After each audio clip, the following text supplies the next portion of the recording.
Kumusta unta mga residente sa Sitio Bandera sa Barangay Balabag sa Digo City human sa sobra bula na lang kahimtang sa evacuation center.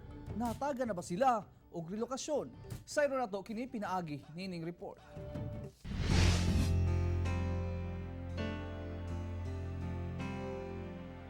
Ang Sitio Bandera sa Barangay Balabag may usa sa nagrabihan sa pagtayog sa linog diin tanang kabalayan sa lugar nangapulpog.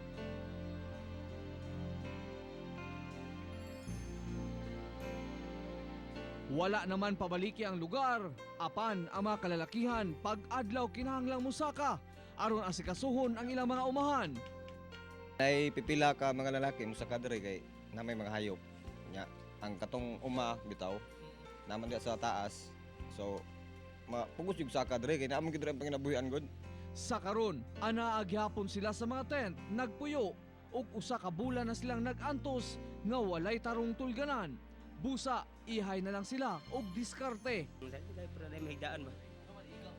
Pati kinita dito eh. Nagmauto na ron, pati kinita, di pa tulugan mo. Ang katong taga Sitio Bandera nga nay uma, pwede sila matugbuntag pero uli sila gabi. 81 ka banay ang nagpuyo sa bandera. Doon na may luna nga giandam ang lokal nga panggamhanan. Apan pangutana, kanusa sila, matagan og relokasyon. Anay plano sila naghibalin sa karon gani adlaw na ay nagkuha na tong mayor nga nagpa-inspeksyon og katong yuta nga ilang bayaran. Kauban si Melchor Awing sa kamera.